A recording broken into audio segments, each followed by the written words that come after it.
وہ دنیاوی شعر ہیں، دنیاوی شعر ہیں. اور یہاں پر جو امام موسیٰ کاظم علیہ الصلوۃ والسلام سے جو نقل ہے حدیث، اگلی حدیث جو ہے حدیث نمبر 2 اسی چیپٹر میں، وہ امام موسیٰ کاظم علیہ الصلوۃ والسلام نے جس شعر کی اجازت دی ہے وہ مدح معصومین علیہ السلام اور اللہ کی حمد و ثنا اور رسول اللہ صلی اللہ علیہ وآلہ وسلم کی نعت کے مطابق ہے کہ آیا مسجد میں شعر پڑھا جا سکتا ہے؟ فرمایا کوئی حرج نہیں. ٹھیک ہے. آگے تیسری حدیث شیخ صدوق نے نقل کیا الفقی میں کہ حضرت امام صادق علیہ الصلوۃ والسلام سے کہ وہ اپنے آبائے طاہرین علیہ السلام کی سلسلہ سند سے حضرت رسول خدا صلی اللہ علیہ وآلہ وسلم سے روایت کرتے ہیں کہ حضرت نے صلی اللہ علیہ وآلہ وسلم نے حدیث مناہی میں مسجد میں شعر پڑھنے کی ممانعت فرمائی، یعنی دنیاوی شعر پڑھنے کی ممانعت فرمائی. اچھا، یہ تو ہو گیا دوسرا، یعنی یہ اشعار کے حوالے سے جو دنیاوی اشعار پڑھے جاتے ہیں ان کی ممانعت ہے کہ کوئی ایسی محافل برپا نہ کرو، یہ جو تم آج کل جو ہے مشاعرے منعقد کرتے ہو جو معصوم سے ہٹ کر ہیں، وہ ایسے کوئی اشعار کی محافل مساجد میں منعقد نہیں ہو سکتی. اگلی حدیث رسول اللہ صلی اللہ علیہ وآلہ وسلم سے روایت ہے کہ آخری زمانے میں ایک ایسا گروہ پیدا ہوگا جو مسجدوں میں ٹولہ ٹولہ بن کر بیٹھے گا اور دنیا اس کی محبت کا تذکرہ کرے گا. تم اس گروہ کے ہمراہ نہ بیٹھنا کیونکہ ایسے گروہ کی کوئی ضرورت نہیں ہے. ٹھیک ہے. یہ رسول اللہ صلی اللہ علیہ وآلہ وسلم کی حدیث مبارکہ ہے کہ یہ جو دنیاوی ذکر کی، دنیا کی محبت کے اور یہ دنیا داری کی باتیں بیٹھکیں یا جو ہیں اپنا شطرنج اور کیرم اور ٹیبل ٹینس کی محافل جو منعقد ہو رہی ہیں، یہ ٹولے ٹولے جو بنائے جا رہے ہیں مسجدوں میں، یہ مساجد میں ممانعت ہے. رسول اللہ صلی اللہ علیہ وآلہ وسلم نے کہا ہے کہ اس گروہ کے ہمراہ نہ بیٹھنا، ان ٹولے ٹولے جو بن کر بیٹھیں گے ان کے ہمراہ نہ بیٹھنا کیونکہ ایسے گروہ کی کوئی ضرورت نہیں ہے. ٹھیک ہے. اچھا، آگے مؤلف نے بھی لکھا ہے کہ جلد نمبر جو 5 ہے نا وسائل الشیعہ کی، اس کے باب نمبر 54 میں طواف کرتے وقت اشعار پڑھنے کی جو جواز ہے مسجد الحرام میں، وہ اشعار پڑھے جاتے ہیں.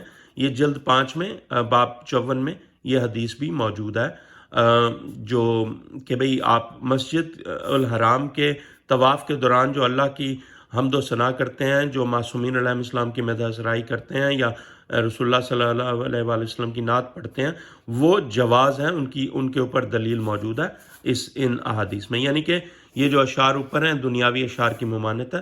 آگے جو ہیں دین کے اشعار جو ہیں اللہ کی حمد و ثنا اور معصومین علیہ السلام کی حمد و ثنا، اس کے لیے یہ پڑھے جا سکتے ہیں اشعار مساجد میں. ٹھیک ہے. اور یہ ٹولے ٹولے جو بن کر بیٹھے ہیں، دنیا اور محبت کا تذکرہ کر رہے ہیں، دنیا داری کر رہے ہیں، گپیں لگا رہے ہیں، ایسے جو ہے نا یہ معصوم فرماتے ہیں کہ ان کے ہمراہ نہ بیٹھنا، رسول اللہ صلی اللہ علیہ وآلہ وسلم نے فرمایا. اب اگلی حدیث میں آپ کے سامنے پیش کروں گا باب نمبر 38 سے. باب نمبر 38 میں مسجد میں قصہ گوئی کرنے والے کو مار کر وہاں سے بھگایا جائے گا. ٹھیک ہے. یہ جو دنیا داری کے قصے لے کے بیٹھے ہوئے ہیں مساجد میں، یہ امام صادق علیہ الصلوۃ والسلام سے روایت ہے. فرمایا کہ ایک بار حضرت امیر المومنین علی علیہ الصلوۃ والسلام نے مسجد میں ایک قصہ گو کو قصہ گوئی کرتے ہوئے دیکھا. یعنی دنیا میں جو قصے کہانیاں ہیں نا، وہ قصے کہانیاں بیان کرتے ہوئے دیکھا تو پہلے اسے کوڑے سے پیٹا اور پھر اسے وہاں سے نکال دیا. ٹھیک ہے. یہ دنیا کے جو قصے کہانیاں شروع ہو جاتے ہیں وہاں پہ، یہ مساجد کا احترام نہیں ہے، وہ تقدیس نہیں ہے، ان کی تکریم نہیں ہے.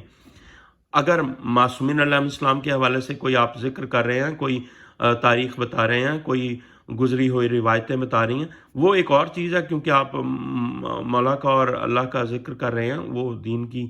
لیکن یہاں پر دنیاوی قصہ گو جو ہے، قصے کہانیاں دنیا کے حب میں لگے ہوئے ہیں، دنیا داری باتیں شروع ہوئی ہیں، قصے کہانیاں آپس میں ایک دوسرے کو سنائی جا رہی ہیں، یہ ان کے لیے علی علیہ الصلوۃ والسلام نے ایسے شخص کو کوڑے سے پیٹا اور پھر اسے مسجد سے نکال دیا. ٹھیک ہے. یہ باب نمبر 37 ہے. اب آپ کے سامنے وہی جو حدیث میں نے پہلے پیش کی تھی کہ امام صادق علیہ الصلوۃ والسلام سے مسجدوں کی علت کیا ہے تحریم اور تکریم کی، وہ یہ ہے کہ آپ نے اللہ کے وہ گھر ہیں زمین پر جو آپ نے اس میں اس لیے تعظیم اور تکریم کی جاتی ہے ان کی. اور یہ باب نمبر 27 ہے. اس میں جو ہے شیخ طوسی نے باسناد خود علی بن اسبات سے اور بعض رجال سے اور امام صادق علیہ الصلوۃ والسلام سے روایت نقل کیا کہ مولا نے فرمایا اپنی مسجدوں کو خرید و فروخت، پاگلوں، بچوں، احکام نافذ کرنے، گمشدہ چیزوں کے اعلانات کرنے، حدود جاری کرنے اور بلند آواز کرنے سے بچاؤ۔ یعنی کہ اپنی مساجد کو نا کوئی دنیاوی کاروبار نہ بناؤ، ہیں مساجد میں کوئی خرید و فروخت، یہ جو نیلامیاں آپ کر رہے ہیں ظاہری طور پر بڑی اچھے کام کر رہے ہیں آپ، یہ کوئی مساجد میں ان کی ممانعت ہے۔ اور پاگلوں یہ جو حرکتیں شروع ہوئی ہیں، بچے جو دین میں کسی قسم کا علم نہیں رکھتے، جو یہ احادیث نہیں پڑھتے، وہ بچے ہی ہیں ایک طرح دین میں، ان کو پتہ ہی نہیں ہے کخ کہ بھئی یہ کرنا کیا ہے دین میں، یہ مساجد کا احترام اور تکریم کیسے ہے، کیا واجب ہے، یہ گمشدہ چیزوں کے اعلان کرنے، حدود جاری کرنے، بلند آواز سے بچاؤ۔ کیا آپ جو یہ گپیں لگانے بیٹھ جاتے ہیں مسجد میں، یا آپ جو یہ محافل برپا کر رہے ہیں شطرنج کی، کیرم کی یا ٹیبل ٹینس کی، ان میں شور نہیں ہوگا بلند آواز سے؟ ممانعت نہیں ہے بلند آواز جو ہے مسجدوں میں نہیں کی جا سکتی؟ یہ حدیث ہے آپ کے سامنے۔ شور و غوغا کرنا، یہ کوئی آواز بلند کرنا، یہ ممانعت ہے ان کی تمام۔ یہ باب 27 ہے پورا لکھا ہوا ہے اسی مد میں، ٹھیک ہے۔ اگلی حدیث، ایک شخص داعی اللہ کی دعوت پر لبیک کہے اور مسجدوں کو اچھی طرح آباد کرے۔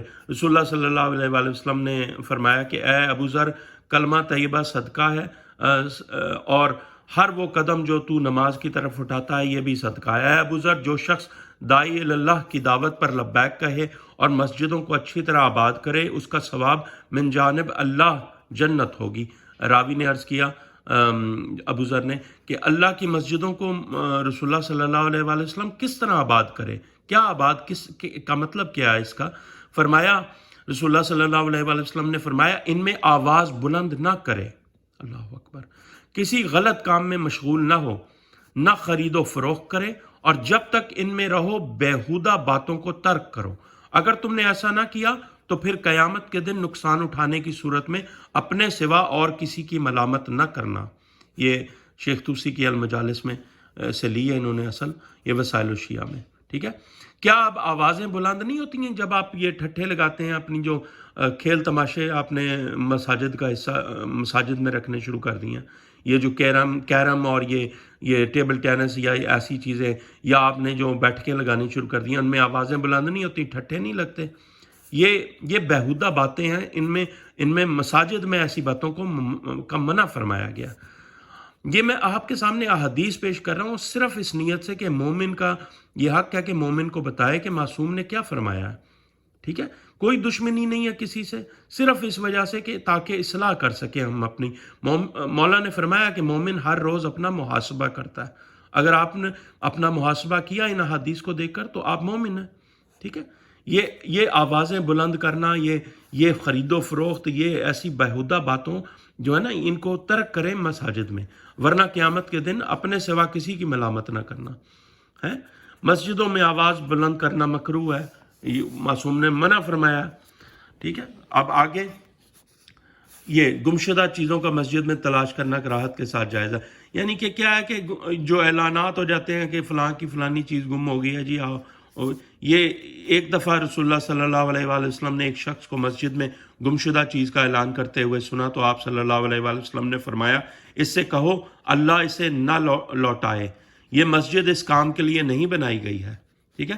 امام صادق علیہ الصلوۃ والسلام رسول اللہ صلی اللہ علیہ وآلہ وسلم سے روایت کرتے ہیں کہ آپ نے حدیث مناہی میں مسجد کے اندر شعر پڑھنے اور گمشدہ چیزوں کو تلاش کرنے کی ممانعت فرمائی، یعنی کہ مسجد میں جو دنیاوی شعر یا اعلانات جو گمشدہ چیزوں کے، ان سے ممانعت فرمائی، ٹھیک ہے مومنین۔ یہ آپ کے سامنے میں نے احادیث رکھی ہیں، یہ مسائل الشیعہ سے، وسائل الشیعہ کا جو اردو ترجمہ ہے، جلد نمبر 3 سے ساری میں نے آپ کے سامنے احادیث پیش کی ہیں۔ آپ ان احادیث کو دیکھتے ہوئے خدا را اپنی اصلاح فرمائیں۔ اگر کوئی شخص مساجد کی احترام اور تکریم کو اور حرمت کو نہیں جانتا تو آج اس کے سامنے یہ احادیث موجود ہیں۔ اپنی مساجد کو عبادت کا جو ہے نا مرکز بنائیں، نہ کہ اس میں کھیل تماشوں کی محافل برپا کریں، سپورٹس کلب بنا لیں ان میں، یا ان کو اپنا بیٹھک بنا لیں کہ وہاں پر دنیاوی گفتگو کی ٹھٹھے لگائے جائیں گے۔ یہ تمام چیزیں مساجد میں نہیں کی جاتی، ٹھیک ہے؟ اور مساجد کی حدود کیا ہیں ان کی وہ بھی آپ پڑھ سکتے ہیں کہ یہ مسجد میں آپ بیٹھ کر یہ ایسی محافل برپا نہ کریں۔ ہاں اپنے گھروں میں آپ ایک بے شک کمیونٹی کا ایک کر لیں، کوئی اپنا اگر گھروں میں کہیں پہ یا کسی جگہ پر کہیں اور مساجد کے علاوہ اگر آپ کرنا چاہتے ہیں ضرور کمیونٹی پریکٹس کریں، جو بھی جس طرح بھی سوشل آپ گیدرنگ کرنا چاہتے ہیں، لیکن مساجد میں ایسی چیزوں کو رکھنا غلط ہے۔ مساجد میں ان کا احترام واجب ہے کیونکہ وہ زمین پر اللہ کے گھر ہیں۔ اللہم صلی علی محمد وعلی محمد وجل فرج مومنین کرام، اس ویڈیو کو رزق معرفت کی نیت سے تمام مومنین تک شیئر کریں ان سے، اور تاکہ یہ پیغام تب سب تک پہنچے کہ مساجد کی احترام و تکریم کس طرح کرنی ہے۔ یہ جو لوگ دین میں بچے ہیں، شاید یہ ہمارے مولوی صاحبان بھی بچے ہیں جو جن کو دین کے یہ اصول ہی نہیں پتہ، وسائل الشیعہ کے ایک احادیث نہیں پڑھی مسجد کے احترام و تکریم کی خاطر، تو خدا را ان سے کہیں کہ یہ کتب پڑھا کریں، معصومین کی جو احادیث ہیں وہ لوگوں تک پہنچایا کریں، اپنی رائے اور قیاس سے اجتناب فرمائیں۔ اللہم صلی علی محمد وعلی محمد وجل فرجہم ولا نادائہم اجمعین، یا علی مدد۔